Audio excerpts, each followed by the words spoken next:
વલસાડમાં વકીલોનું કામકાજ બંધ. હાઈકોર્ટના નવા ફરમાન સામે શાંતિપૂર્ણ વિરોધ. નિર્ણય પરત ખેંચવાની માંગ. વલસાડ જિલ્લા કોર્ટમાં આજે વકીલોએ પોતાના કામકાજથી અડગા રહી ગુજરાત હાઈકોર્ટ દ્વારા બહાર પાડવામાં આવેલા નવા ફરમાન સામે શાંતિપૂર્ણ વિરોધ નોંધાવ્યો હતો. વકીલોના વિરોધને કારણે કોર્ટમાં નિયમિત કામગીરી પર અસર જોવા મળી હતી અને અનેક કેસોની સુનાવણી તેમજ અન્ય કોર્ટ કાર્યવાહી પ્રભાવિત થઈ હતી. વકીલોના જણાવ્યા મુજબ ગુજરાતની નામદાર હાઈકોર્ટ દ્વારા તાજેતરમાં જાહેર કરાયેલા એક ફરમાનને કારણે વકીલો તેમજ અરજદારોને અનેક પ્રકારની મુશ્કેલીનો સામનો કરવો પડી શકે છે. આ નિર્ણય અમલમાં આવશે તો સામાન્ય નાગરિકોને ન્યાય મેળવવાની પ્રક્રિયા વધુ જટિલ બનવાની આશંકા વ્યક્ત કરવામાં આવી હતી.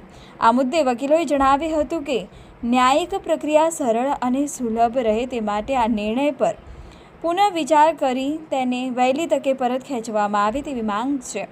આ અંગે સંબંધિત સત્તાધીશો સુધી રજૂઆત પણ કરવામાં આવી હોવાનું જણાવ્યું હતું. વલસાડ બાર એસોસિએશનના વકીલોએ આજે સંપૂર્ણ શાંતિપૂર્ણ રીતે કામકાજથી અડગા રહી વિરોધ નોંધાવ્યો હતો. વિરોધ દરમિયાન કોઈ અનિચ્છનીય ઘટના બની નહોતી અને સમગ્ર કાર્યક્રમ શાંતિપૂર્ણ માહોલમાં પૂર્ણ થયો હતો. હાલ વકીલ વર્ગની નજર હવે હાઈકોર્ટ તથા સંબંધિત સત્તાધીશો દ્વારા લેવામાં આવતા આગામી નિર્ણય પર ટકેલી છે. જો તેમની રજૂઆતોનો યોગ્ય નિકાલ નહીં આવે તો આગામી સમયમાં વધુ કાર્યક્રમો અંગે નિર્ણય લેવામાં આવી શકે તેવી પણ ચર્ચા ચાલી રહી છે. વકીલ એકતા જિંદાબાદ, વકીલ એકતા જિંદાબાદ, વકીલ એકતા જિંદાબાદ. મારું નામ એડવોકેટ અમિત કુમાર યોગેશ કુમાર ગુપ્તા, પ્રમુખ વલસાડ વકીલ મંડળ વલસાડ. આજરોજ તમામ વકીલશ્રીઓએ અહીં ભેગા મળી એક શાંતિપૂર્ણ વિરોધ પ્રદર્શન નોંધાવ્યો છે. આ વિરોધ પ્રદર્શન નોંધાવવાનું મુખ્ય કારણ એ છે કે નામદાર ગુજરાત હાઈકોર્ટ દ્વારા એક નોટિફિકેશન માધ્યમથી એવો નિયમ ફરમાવવામાં આવ્યો કે તાલુકા અને જિલ્લા કક્ષાએ કામ કરતી તમામ અદાલત રાજ્યોની એ અદાલતોએ કોર્ટે નક્કી કર્યા મુજબનું જે પેપર વાપરવાનું છે અને એ પેપરમાં કોર્ટે નક્કી કર્યા મુજબ જે ફંડ્સ વાપરવાના છે, જે સાઇઝ, જે માર્જિન વાપરવાની છે તે જ વાપરવાની રહેશે અને એ પેપર ટાઈપ ફોર્મેટમાં હોવું જોઈએ. હવે વિષય એ છે કે વલસાડ જિલ્લામાં કે અન્ય જિલ્લાઓમાં જે ટ્રાયલ કોર્ટો છે એ ટ્રાયલ કોર્ટોની ન્યાયિક પ્રક્રિયામાં બોલપેન અને કાગળનો ઉપયોગ વકીલો માટે ખૂબ જ મહત્વનો છે. ઘણી વખતે સંજોગો એવા બનતા હોય છે ટ્રાયલ કોર્ટમાં પ્રેક્ટિસ કરતા વકીલો માટે કે તાત્કાલિકના ધોરણે અસીલોની એક્ઝમ્પશન અરજી આપવાની આવે છે, એ લોકોના મુદ્દત રિપોર્ટ આપવાના આવે છે, એ ઉપરાંત સ્ટે અરજીઓ આપવાની આવે છે. એ ઉપરાંત ઘણી વખત એવા પણ સંજોગો બનતા હોય છે કે ન્યાયિક પ્રક્રિયામાં ઉપસ્થિત થતા ન્યાયિક પ્રશ્નોને તાત્કાલિકના ધોરણે અરજી સ્વરૂપમાં લખીને નામદાર કોર્ટમાં રજૂ કરવા પડે છે. હવે આ સમયગાળા દરમિયાન જ્યારે એ કાગળ પર પેનથી લખાયેલી અરજીઓ સહેલાઈથી કોર્ટમાં આપી શકાતી હોય તેવા સંજોગોમાં ટાઈપ કરીને આપવાની વાત આવે તો એ ટાઈપ કરાવવાવાળી વાતથી ઘણો સમય બગડે તેમ છે, એનો ખર્ચ અસીલ અને વકીલ બંને પર પડે તેમ છે અને બધા કરતાં મહત્વની જવાબદારી જે વકીલ પર હોય છે તે નામદાર કોર્ટનો બહુમૂલ્ય સમય બચાવવાની હોય છે. આવા તબક્કે જ્યારે કોર્ટને મેન્શન કરવામાં આવે કે અમે ટાઈપ કરીને અરજી આપીએ અને ત્યારે જો વકીલ ટાઈપ કરીને અરજીને પહોંચે ત્યારે નામદાર કોર્ટની કોઈ ન્યાયિક પ્રક્રિયા ચાલતી હોય તો એવી ન્યાયિક પ્રક્રિયામાં વકીલે કોર્ટને ડિસ્ટર્બ કરી શકે નહીં. એટલે તે સંજોગો વશ કે એક વકીલે ફક્ત એક કોર્ટ નહીં પણ ઘણી કોર્ટો, એક સાથે 10 કોર્ટોમાં પણ જવાનો વારો આવે છે.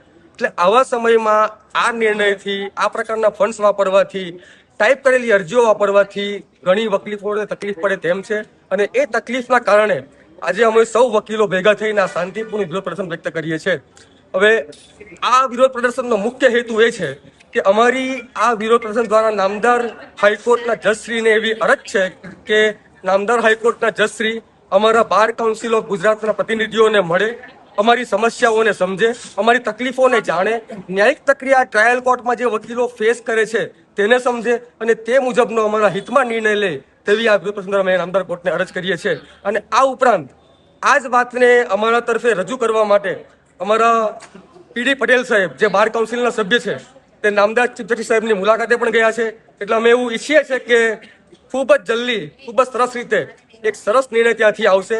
મિત્રો, એક સામાન્ય વસ્તુ છે, ન્યાયતંત્રમાં વકીલ એક ખૂબ જ મોટો પાયો છે. એની મજબૂતાઈ એ જોવાની જવાબદારી પણ ઉપર બેઠા સાહેબોની છે. એટલે તે આ આશા અમે આશા રાખીએ છીએ કે ઉપરથી આ વિષય પર કુશળ નિર્ણય આવશે. તમામ વકીલ મંડળોનો એક સંયુક્ત ઠરાવ વલસાડ ડિસ્ટ્રિક્ટ કોર્ટ કમ્પાઉન્ડમાં કાર્યરત ત્રણેય બાર એસોસિએશન જેમાં વલસાડ જિલ્લા વકીલ વિકાસ મંડળ પીડી પટેલ સાહેબ, Valsad district bar association Bharatbhai Desai સાહેબ તેમજ વલસાડ વકીલ મંડળના પ્રમુખ શ્રી અમિતભાઈ ગુપ્તા સાહેબની આગેવાનીમાં એક સંયુક્ત ઠરાવ પ્રસાર કરવામાં આવેલ છે. નામદાર ગુજરાત હાઈકોર્ટ દ્વારા જે નોટિફિકેશન જાહેર કરવામાં આવેલ છે, જે સમગ્ર ગુજરાતના વકીલો તથા અસીલોના હિતમાં નથી, જેનો સખત શબ્દોમાં વિરોધ કરવામાં આવે છે. અને આ ઠરાવના વિરોધમાં આજ તારીખ 5/8/2026ના રોજ વલસાડ ડિસ્ટ્રિક્ટ કોર્ટ કમ્પાઉન્ડમાં પ્રેક્ટિસ કરતા તમામ વકીલો પોતાના કોર્ટના કામકાજથી અળગા રહી નામદાર હાઈકોર્ટના નોટિફિકેશનનો વિરોધ પ્રદર્શિત કરવાનું સર્વાનુમતે ઠરાવ્યું છે.